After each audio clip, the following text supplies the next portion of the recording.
Do you think any your dad being absent kind of interrupted your journey in finding love? Oh yeah, absolutely. Because that's your identity. And the relationship between the father and daughter is such a powerful thing that that's where your confidence comes from. And not all fathers that are in people's lives are the best. I always tell people an absent father is better than a toxic father. Check it out, check it, check it out, check it, check it, check it out, check it. Hey, Greg and the CE coming. Welcome to Mel's Truthful Tuesday. I'm so glad to be here again once with you. I'm so glad because, this is a new week. We're in a new year, as we all know. But as you know, this platform is about untold, empowered stories, things that people don't want to talk about. And today we do have a lovely guest that's coming on today. The topic today is divorce, which could be quite, hard to talk about because as we know that, the Bible says that God hates divorce. And, it can be quite a topic where people have stigma behind it. But we want to discuss it because it's about untold stories that people don't want to talk about. So I've got a lovely guest with me today. Her name is Whitney Yeboah. Yeah, Yeboah. Yeboah. Yeah, you got it. Welcome, Whitney, to our to Mel's Truthful Tuesdays. Thank you for having me. No, it's a pleasure. Thank you. Just we are going to discuss a topic that is not something that people want to talk about sometimes, because it can be quite difficult to unpack that. So just tell me a little bit about you as a person, where you're coming from. Yes. Just tell the viewers. So I went for a divorce in 2017. Okay. And it was a very bleak moment in my life. When you're with somebody for X amount of time, you will assume that you're going to be with them for the rest of your life. Yes. And, at the beginning when we met, we were young, I think the one thing we did have in common a lot was our culture and our tradition. We had a lot in common regarding that. And we grew together, I would have thought.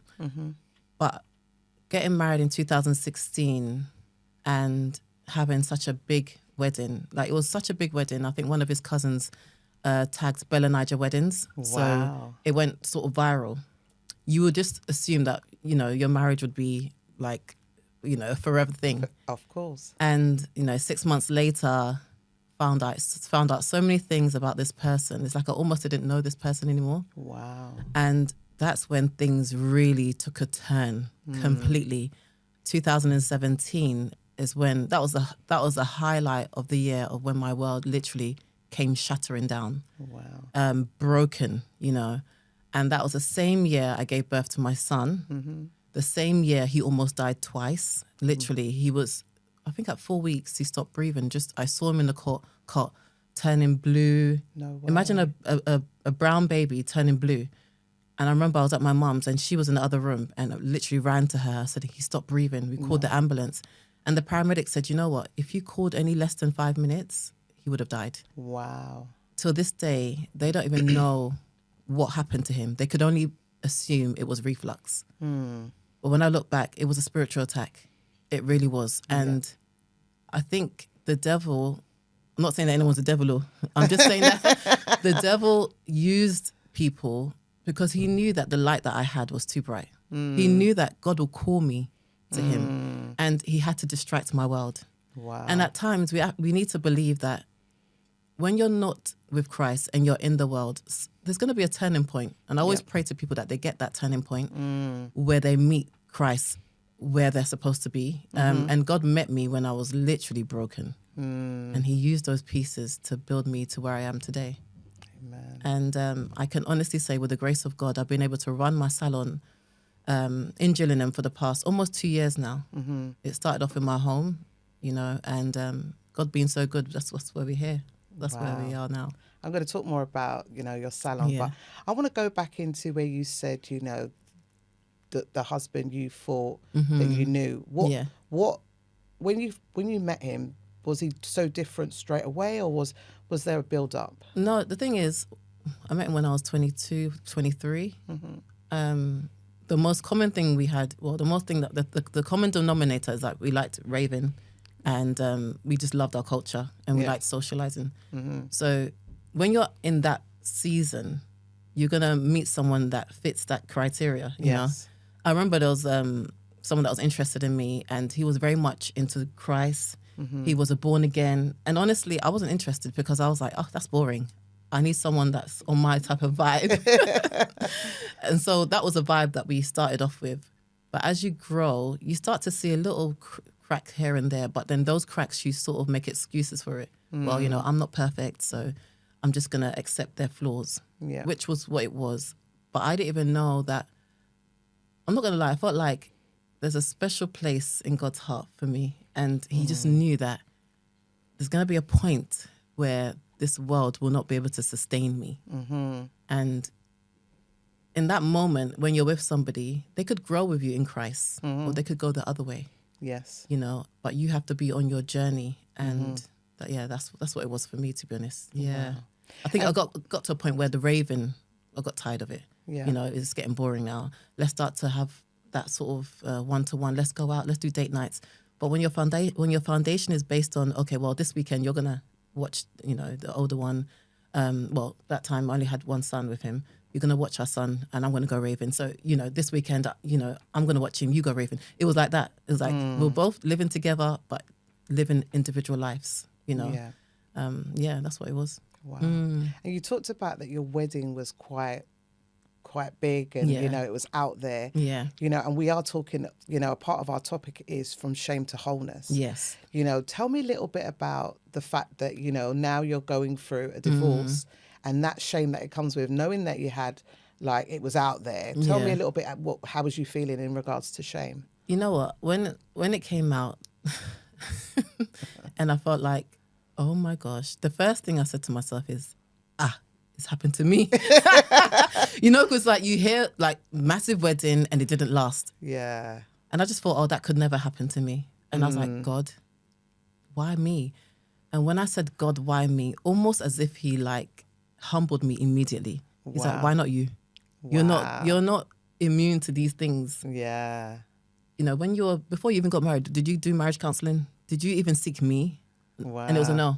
So why are you calling me now when you're in the midst of, was I there from the beginning? Yeah. And it was a no.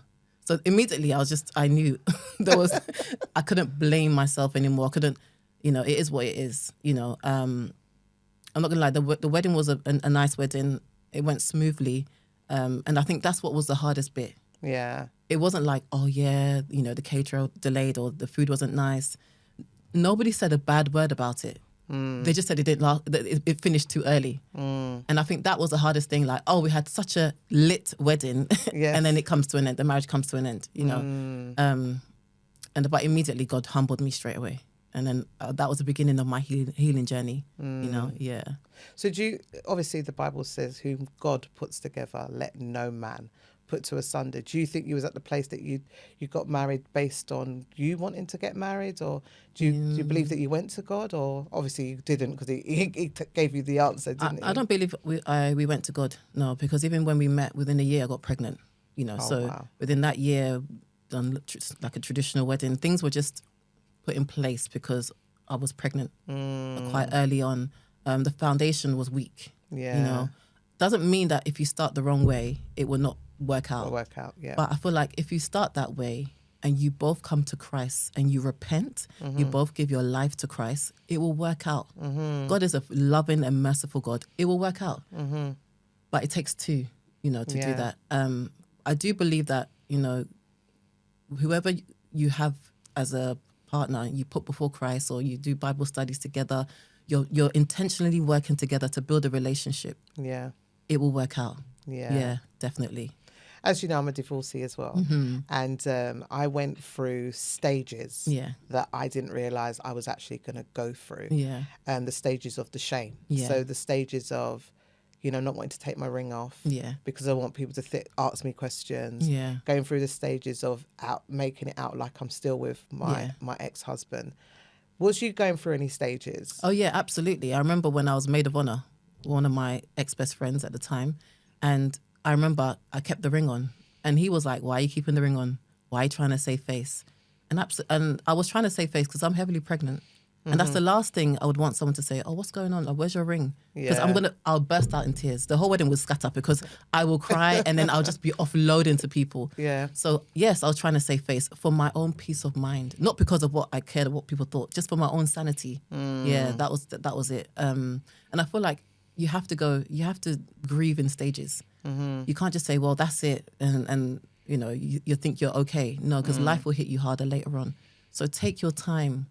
Society teaches us the wrong thing sometimes, that we have to do it a certain way. No, grief takes a lifetime. Yeah. A lifetime. And it's about just asking God, the Holy Spirit, to come into your life, to give you that healing, you know, and to give you that reassurance, you know, because it's not the easiest thing. It really isn't. Yeah. Everything changes, your friendship dynamics, how you see the world, how you see people in general, you know. And some people go the other way and write people off and become even bitter. And some people are like, you know what, let me take accountability. I had to look within myself. You know, really, you made that choice. Yeah. You made that decision. It's unfortunate, but at the end of the day, it's not the end of the world. Yeah. You know, you have life, you're healthy. God has put you on this, you know, earth for a purpose. Yeah. Let him turn your pain around, sort of thing. Yeah. And obviously, in terms of you turning your full circle of, you know, how you were feeling in terms of the shame, what did you do to kind of get to that place of making that changes? You know what? I think I started reading more about narcissistic traits. I'm not gonna lie, my mom and my brother was like, you're obsessed. Everything narcissism. And then I had to understand that. Is that what you thought your ex had narcissistic traits? I feel like we all have certain narcissistic traits, but when it becomes extreme and the person lacks accountability and doesn't want to change, then there's alarm bells. You cannot force the person to do anything. Yeah. That's when you need to remove yourself from the situation. I'm not saying you should divorce the person straight away, but remove yourself. Focus on your healing journey alone. And in the midst of things, you put it into prayer. So what I did for me, I remember just that alone gave me confirmation to heal with immediate effect. There was no moping, there's no crying, because the person that I thought I'd married isn't the person. It's not reality. It was a made up person in my mind. And honestly, the bubble bursted in 2017 when I found out what I did. What, can I just interject? Why do you think it was a made up person? Give me a little bit about that. Because in my mind, I used to think, oh no, I'm going to mold into somebody that I, you know, would like. I don't know. It was almost as if I was in a fairy tale, like La La Land. Honestly, if anybody asked me then, how was your marriage? I'd have been, it's fine. There's nothing wrong. Until the penny dropped. And I was like, whoa, actually, no. What was I, for the past couple of years, what was I seeing? You know, and I think being naive as well, not being exposed to these things. And the thing is, when you're young, why would you want to be exposed to toxicity? Yeah. You need to live a life full of abundance. You're still young. Explore, travel, you know, meet new people. Nobody should really have that type of exposure. But it is important to be around like-minded people and people of wisdom. And I felt like if I was in the church and if I was connected to like-minded, like, you know, God-fearing people, I would have made the right decision in life earlier. And I do love my kids. I absolutely love them and adore them, and they're a blessing. But my younger clients that come to me, I always tell them, look, if you haven't found yourself in your 20s, don't rush into a relationship. Because if you don't know who you are, how are you supposed to know who you are as a wife? Yeah. And as a wife, it is a calling. Yes. And unfortunately, not everybody's called to be that wife, you know. So just focus on yourself. And she asked me, what would I tell my 27-year-old younger self? And I'll say, travel more, you know, meet new people, just explore, live your life. If someone can ask you, Whitney, who are you at 27? And I can answer that without attaching my degree, my master's, any children, and I can say it, you know, just flawlessly, then you know who you are. But if you're like, I've got this degree, you're stuttering, you don't go and find who you are. Find yourself. And I feel like even me, I'm almost 40, I'm still finding myself. There's certain things that I used to like that I don't like anymore. And I'm still like, life is such a beautiful thing, you know, it's an opportunity to find yourself daily. Wow. And in terms of like your business, I know that you spoke when I met you. Yeah. I met you at The marriage retreat. Yeah. So I met you there, and so tell me a little bit about how you counsel women. And I know you talked about cutting off the hair, and so tell me a little bit about that. Yeah, so when I started my business in 2018, when I was going for a divorce, God said to me, look, now that you're single, it's best to just do what you're supposed to do, what you were called originally. And I remember he took me to my first love, and it was hair. Wow. I bumped into one lady at the school run, and she did nails from home, and she went for a divorce. She had 2 boys. Similar situation. Yeah. And I said to her, Abby, I'm thinking of starting my business. Thinking of, specializing in pixie cuts. She's like, absolutely, go for it. She was the one person that was outside of my friendship group, doesn't know me, inspired me the most. She's like, go for it. You've shared your testimony with me, and I think it's going to be an amazing experience for everybody. Also, it's going to give you the flexibility you need around the children. So when I sat down on the couch, I was like, oh, what can I name this business? I was thinking Whitney Hair, and I was like, nah, that's too cliche. The name Serenity came to my mind, and I was like, what does that actually mean? Because we hear serenity all the time. Yeah. And then I googled it, and it meant calm after the storm. Wow. And then I was like, yes, that's it. Tried to register it as Serenity Hair, and someone had taken the name. So I called Abby. I was like, you know what, let me just change the name. She's like, no, add luxury in there. Because anyone that comes to see you and gets their hair done, you're going to give them your testimony, and it's going to be a luxury experience. Yes. I've had clients that came to me 2018, just before lockdown, going through separation or going through a stressful period in their life, and the majority of them that came was cutting their hair for a fresh start. So the minute I sat in my chair, I'd welcome them, and I'm like, what's the reason for you to cut your hair? And they were like, you know what, I just want a fresh start. I just feel like there's something about this dead weight I'm carrying. I just want a fresh start. And that inspired me the most, because I couldn't understand. I was like, I know I was scissor happy when I was young, but now I can understand why I'm really scissor happy.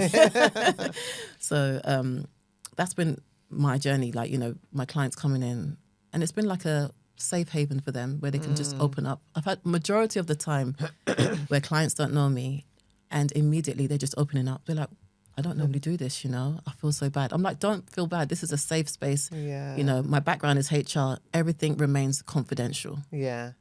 And that's how it's been. Wow. Yeah. And it's so funny because I think when I was going through my little moment, and I was like, oh, Whitney, I need to cut my hair off. No, I literally felt like that dead weight. Yeah. Like, I've cut my hair before, like really short in the lockdown. And I cut it all off, and I was like, this is it. Yeah. And what you get that sense of like freedom. Yeah. Like, it's literally freedom, especially when you've gone through loss. You've gone through any type of loss, really. Yeah. It gives you that, fresh start in your mind. And I don't know why it gives you that, but it literally gives you that fresh mind of that journey. And it's so nice to know that women are coming in and actually having that safe space to talk about whatever that may be. And you're actually getting that off. And then when you look in the mirror, they're like, this is it. I'm in my fresh new beginning, you walk in a certain person, you walk out, like a superwoman, honestly. The confidence that people come out with is amazing, So tell me a bit about the journey of being single after divorce. Like, what was that how was that for you? You know what? It felt weird. I remember my first outing with my friend. She's like, Whitney's been, I think a couple of months. She's single. You've had a child. Let's go out. Honestly, I felt exposed. Almost as if I didn't know how to stand or relate to people. And it's weird because it was a club setting, and almost as if I had I don't know what it is, like a lack of appetite. To be honest, it wasn't really a lack of appetite because it was like a work do in a club sort of setting. But I felt exposed, like, almost as if, Adam and Eve from the garden, they just felt like just exposed, and I didn't know how to stand. My confidence was rock bottom. And it's weird because when people have seen me all my life, they think, oh yeah, you're confident. And at that moment in my life, my confidence was rock bottom. My self-esteem was low. And that's when I realized, I think it's too soon for me to go out. Let me start working on myself. But even in that period, I was so in awe of being in a relationship. But God was like, just take your time.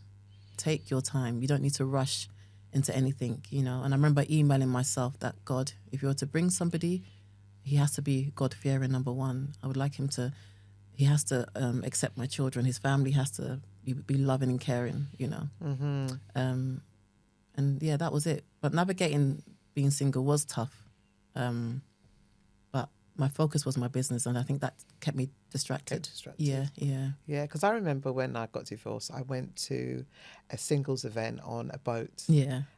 with my church. Yeah. And obviously, like, if you're with the church and they know that you're divorced. Yeah. But when I went on there, I felt really naked. Naked, yeah. I isn't really it? felt It's like, weird. and I had all these different emotions. It was like, they're going to think I want a man.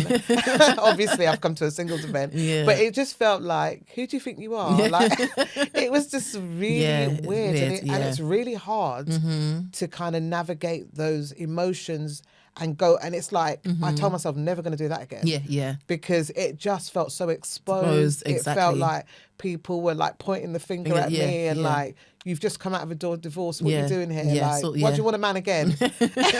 Like, it wasn't my right to Yeah. want that, and it's quite difficult, Yeah. feeling that singleness and, and you have to get to that place You have of to. wanting to be single. Exactly. Because when I came out of my divorce, I wanted to jump in. Yeah. I wanted to meet someone. Yeah. That was like And me. it was because of shame though. Yeah. Oh, yeah. When I thought about it later on, I thought it's because of shame, because I want Yeah. everyone to think, well, I've got someone again. Yeah, So, yeah, I'm I'm not by fine. myself. I'm Yeah, fine. yeah. But it was literally like wrong. Yeah. And you're meeting people that are just, And then I feel like for me, it was more to do with like daddy issues. Yeah. Because I never had a dad in my life. Yeah. I've had uncles and stuff like that, but it's not the same. It's not the Yeah. same as a father raising his daughter. yeah. So it was almost as if I just craved to be in a relationship so badly because I felt safe if I was in a relationship. I felt even more loved if I was in a relationship, and it's all for the wrong reasons. Yeah. Yeah. I spoke to the last person I interviewed. We talked about absent fathers. Oh, yeah. And she was saying that, she was looking for love in the wrong places. Yeah. Because we're really looking for the father's love. Literally. And we mix it up with the man that you think that they're Yeah. going to give you that love from the father. And Yeah. if you're not, and then you end up getting the wrong people, Yeah. and then you're quite vulnerable. Exactly. And then you think, oh, he loves me. Mm-hmm. And if your dad was there, he would say, babes, this is A, B, and C. Yeah. Don't do this. Exactly. La, la, la. Yeah. And I remember when I was getting a divorce and I said to my my dad, oh, where's he going to go? Like, he's going to be out on the streets. And I said, and he said to me, he said, Mal, he's a man, he will work it out. Yeah. And I was like, oh, because literally I've always been the helper. I want to help you. I want to make sure you're good Yeah. and all the Yeah. rest of it.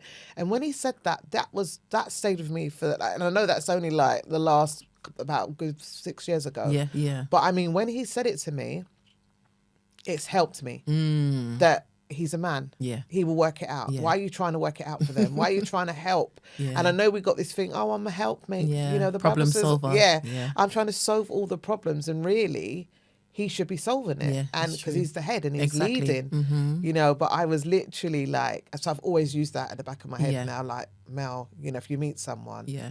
remember, he Yeah. will work it out. You don't need to try and work it out Exactly. for him. And, It's true. get him to do stuff when, if he wants it, he will do it. Do it. Exactly.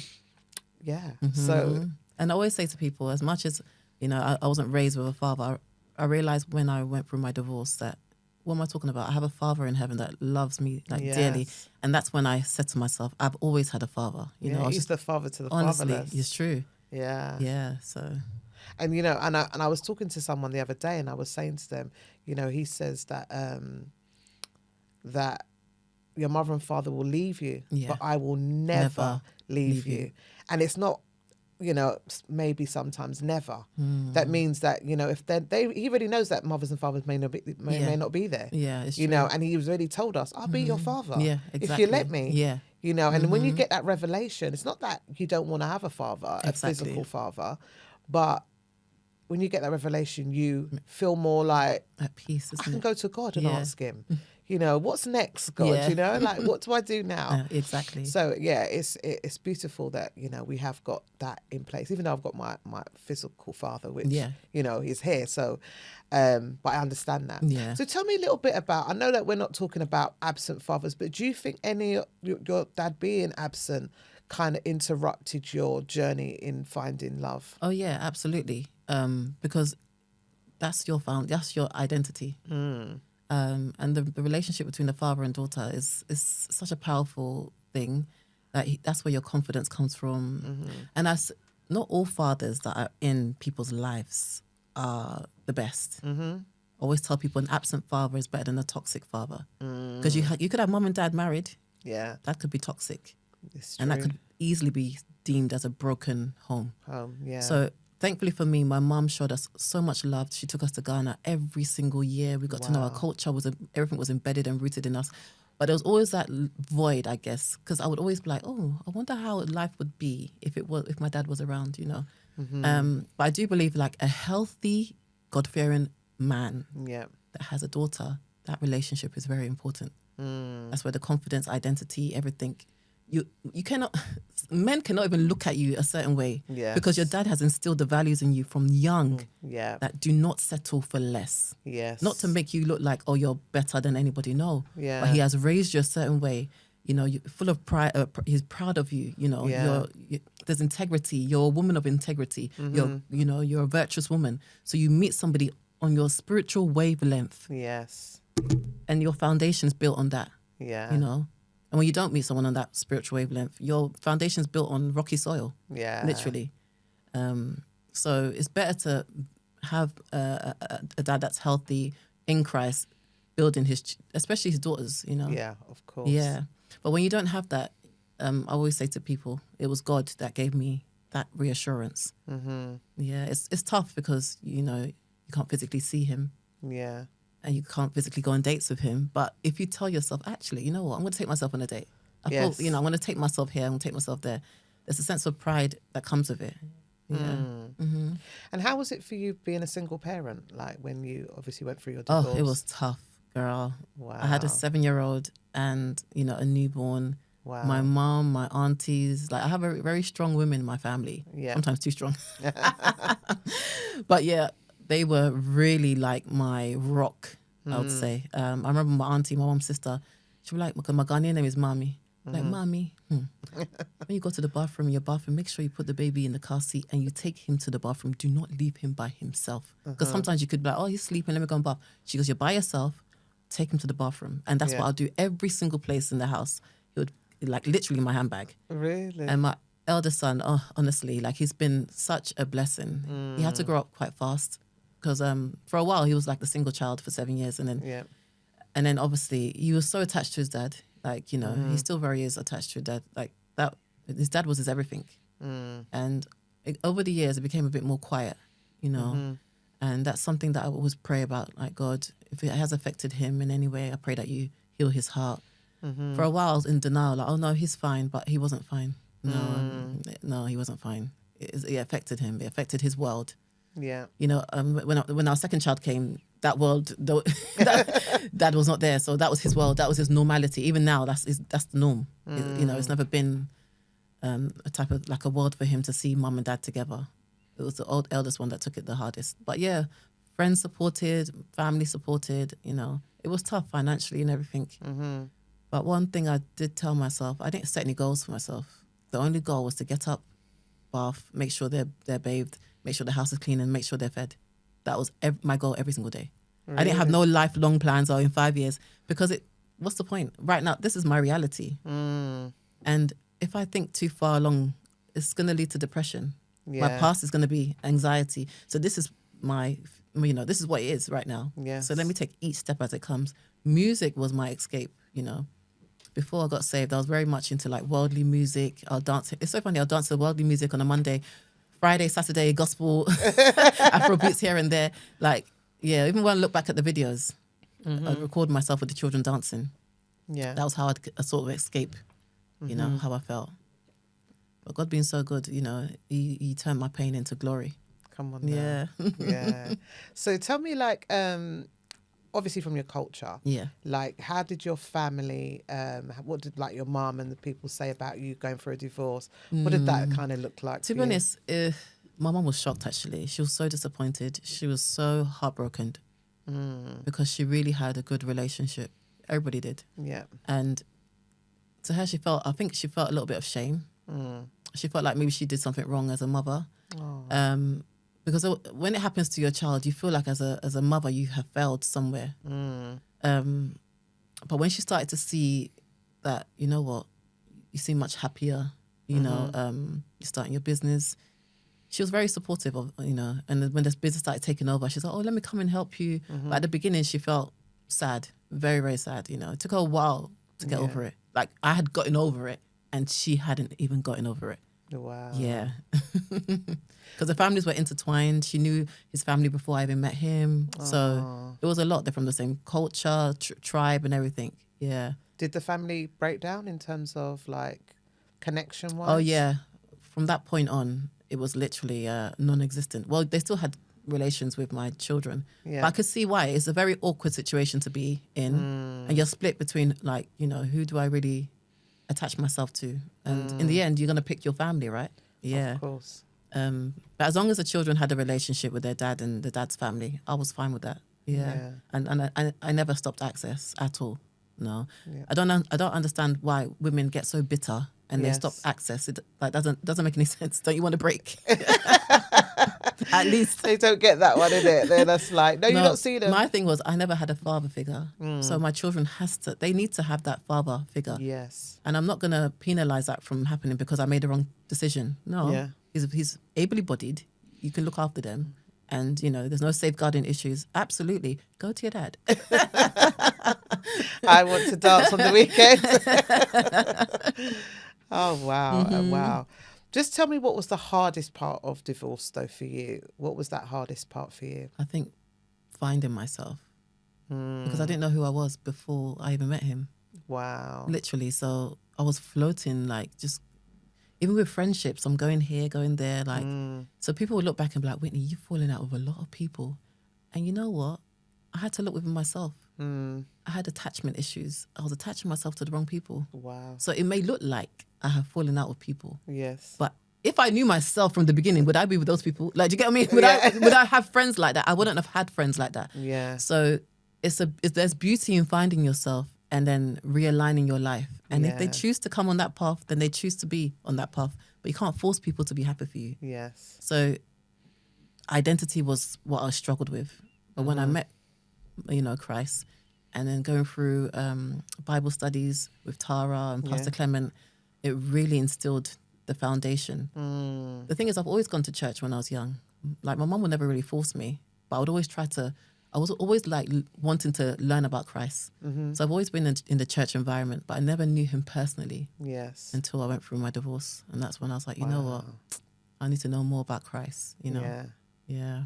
So would you say that when you met Christ, you found yourself of who you are? are? Absolutely. Yeah, absolutely. And then things started shifting. Friendships started drifting apart. I've had to make honest and blunt conversations with people.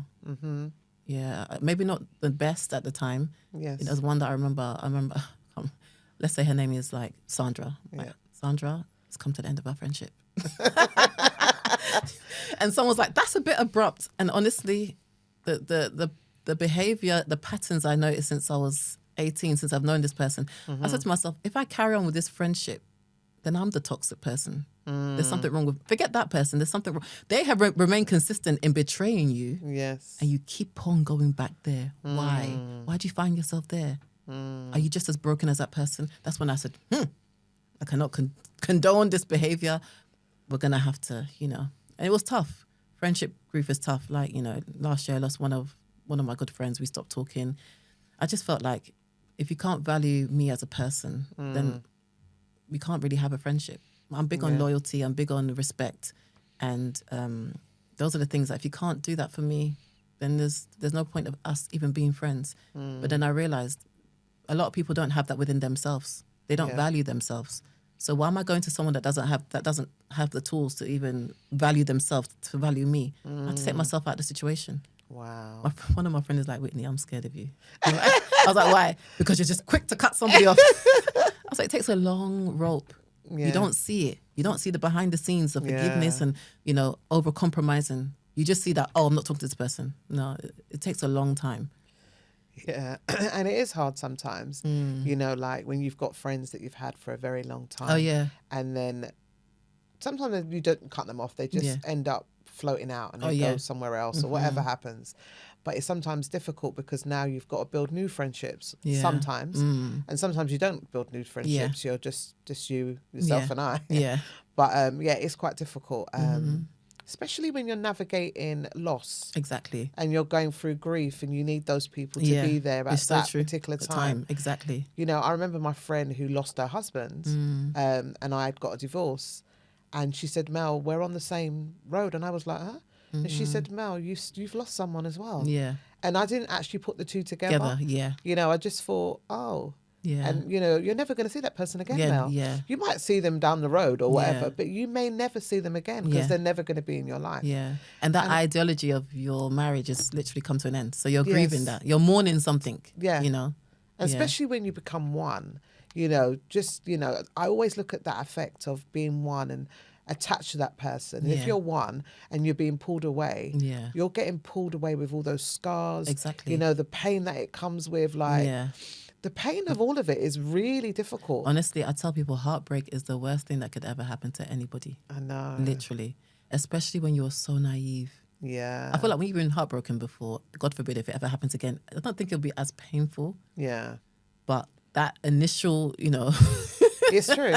It is really, like, I think the one that really breaks you is when you first experience. oh yeah, like a And- shock to the system. Yeah, it's like how, why, Yeah, who, yeah. you know, what's going on? It don't Yeah. make no sense, especially when you've got children involved. Yeah, exactly. It makes it even worse because you're still going to have to talk to this person. Exactly. You're still going to have to deal with that That person. person. And especially if you haven't dealt with the unforgiveness. It's true. That's another topic yeah, altogether. When you haven't dealt with that unforgiveness Goodness. towards them, Yeah. it gets even harder. And it's funny how you say that unforgiveness towards them. I think that's what helped me. The forgiveness aspect helped me with my healing journey. I had to forgive Yes. him, his family, and everything else, and I had to have pity on him. It's so weird. It's like I had to feel sorry Yeah. because I felt like he didn't come from it wasn't the best family, you know. And I know obviously we grow, we're adults, we should know what's right and what's wrong. But if you do not stay away from toxicity in your life at an early age and you let it become the way of life, you're going to end up damaging a lot of things. You're going to end up losing good people, pushing good friends away, you know. So I had to feel sorry for him in order for me to start healing. Yeah. And I had to look at myself in the mirror and apologize to the younger Whitney in the mirror, like, Whitney, I'm sorry this has happened to you. And then start from there. And it's so tough looking in the mirror and apologizing to the young version of you, Yeah. you know? So, And that's one of the hardest things is to Yeah. tell that younger self. yeah, That, literally. you know, I'm so sorry that you went Yeah, through through that, and that you are beautiful. And Exactly, you're loved. Because when you go through a divorce, you start thinking, was I not good enough? Yeah. You know, didn't I treat him No, no, right? yeah. Was it my fault? Yeah, yeah. You know, all the things that it comes with. And there's some things that we say, yeah, Exactly. I did do that. Yeah. And I'm sorry. And Yeah. it's funny you said that. You know, I went back to my ex-husband and Yeah. told him, like, you know, there's no condemnation Yeah. for those that are in Christ Jesus. So Yeah. what you've done, don't think that God ain't going to forgive you. Exactly. You know, I want you to know that I've forgiven you. Oh, it's so funny that you had that conversation. Was it face to face? Not over the phone. I had that conversation with him. Wow. Yeah. Wow. Because he was just using, I'm going to kill myself. You don't take me back. And Yeah, that's what my... I was My like, you're not going to ex kill does yourself. You'll be fine. It's so sad. I was like, 'cause you be I fine. literally had the same thing. Literally. I said, you'll be fine. I said, any love that you thought you had for me, let's use it towards the children. I said, God has forgiven you. He said, how Yes. could you forgive? I said, God has forgiven you. And that's the most important thing. Yeah. Yeah. It's so sad, isn't it? Yeah, it really Because is. they're having another journey. Honestly. You know, they're Yeah. having the journey of But why. I wish that was genuine though. Like, oh, you know, I feel so bad. Because most of the time it's not. It's Yeah. manipulation to It's just lure the want to person get- back in. Yeah. And a lot of women fall for that. Exactly. And I remember someone saying, oh, just take him back. Because at one point I was considering, you Yeah. know, and I mentioned, I think I had a conversation saying, oh, let's try and make our marriage work for the sake of our kids. And honestly, Mel, I was like, okay, cool. If he comes back into the house, he's going to sleep on the couch. I'm going to sleep upstairs. Like, this is my prison sentence until they're 18. Literally, because I told myself, we can never be a partner, but on the outside and for the sake of the kids, let's try. Yeah, And I had I've been there. I've had been that conversation. And even at that point, he was like, and ahhing. Honestly, I had a light bulb moment. Called him back. I said, you know what, forget it. Oh, but I thought you said we're going to try. No, forget it. Yeah. No. It's so funny because when my ex, he asked to come back, but the Holy Spirit was telling me no. And I was Yeah. like, oh gosh. And that's when I told my dad. And my Yeah. dad said to me, he's a man, he will work it out. Yeah, yeah. But later on down the line, when I had that conversation, Yeah. there's no condemnation and whatever. Yeah. I asked him the question. I said, did you really want to come back and Yeah. work it out? Or did you just wanted somewhere to stay? Yeah. And he said, no, I just wanted somewhere to stay. Imagine, he even told the truth. So can you imagine, like, as you said, some women, Yeah. they take back the man based on their circumstances. Circumstances, Or they exactly. start feeling bad, like, oh no, he's out on the street. Oh no, he's got nowhere to live and he's In whatever. this England, you'll be fine. Go down to the housing, they'll find you somewhere. You'll be fine. Whitney, don't make me laugh. It's so true. It's true. You'll be fine. Literally, don't have pity based on that. I always tell people, when you see change, when someone has said they've changed, just watch them. Yeah. Just watch their. If someone said you'll know them by their fruits, just watch them. Yeah. Watch their movement. See how they co-parent. Yeah. A genuine God-fearing man that's like is changing. Yes. He will co-parent with no issues because he Exactly. removed himself. It's not about him. Narcissistic people make it about them all the time. Yes. Every single moment. It's annoying. Are you still in the? Are you still looking at the narcissistic? Literally, I have to, because you have to. That has made me more aware of certain people's personality traits. And yeah, I feel like in the spiritual realm, it's more. I won't say. I don't know. I don't want to say it in a harsh way, but it's a demonic trait. it really is. It's not Yeah. something that's great. Yeah, those gaslighters. Yeah, as well. it's not a good thing. So if you know that you're doing it, just try and give your life to Christ and be around godly people.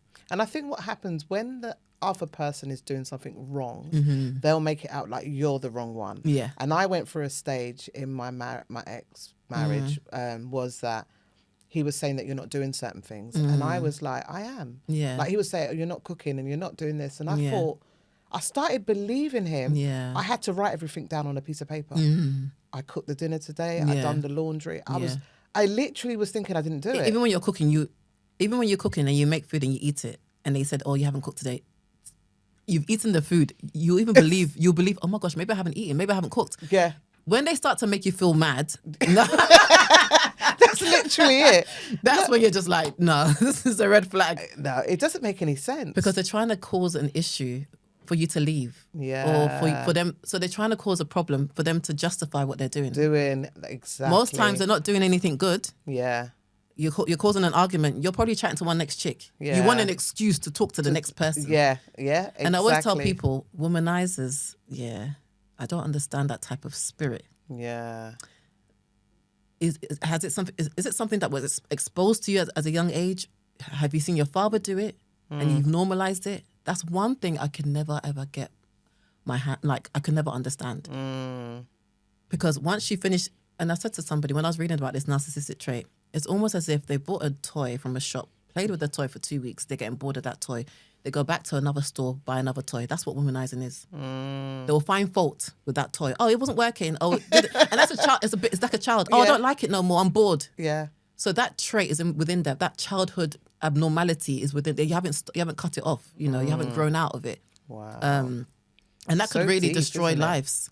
It can destroy generations as well. And they say Yeah. that, you know, generational curse is not real. It's very much real. It's a pattern. And if you don't put a stop to it, the next generation to come will see it as the norm. Yeah. Yeah. So deep. Wow. It's been amazing. Amazing, Whitney. But I just want you to tell a young woman, someone that might be going through divorce, someone Yeah. that's already gone through it, Yeah. like just encourage someone about that. Yeah. So honestly, if you are going through a divorce or separation, or if you are in a marriage that you're thinking, oh my gosh, I didn't know who I married, or there's so many problems, first of all, surrender everything to God. Everything. There's nothing God cannot do. He will meet you where you are, in your brokenness, in your sadness. He will meet you there. And start praying about the situation. Yes. Speak to wise people in your church. Not every church member is wise. Speak to wise people in your church. To find out who the wise ones are, you put it into prayer. I'm telling you, God always gives us the directions. And you have a Bible study group that will be praying for you. In the midst of things, you see how things will start to unfold. You see how things will become more clearer and transparent. We have to remove ourselves from the noise and have a quiet moment with Christ. And he will be the one to give you that decision, you know? Yeah. Oh, wow. Thank you, Whitney. That's amazing. Yeah. But thank you so much for joining me. Thank you for having me. Yeah, it was a pleasure. I know it just feels like I want more. I'm all right. I want more. But yeah, time is against us. But Yeah. thank you so much again Thank for you. coming to share. And I know you're going to be doing some more stuff. We're going to be Yes. doing some more stuff together. Definitely, so, yeah. yeah, I can't wait for that as well. Thank you, Mel. Yeah, thank you so much. That was Mel's Truthful Tuesday. And I love the topic divorce. I know that God doesn't like it, but I like to talk about things that people don't like to talk about. Yeah. So thank you for watching, and I can't wait to see you again on the next show. Take care. Bye. Check it out, check it out, check it out, check it out, check it out.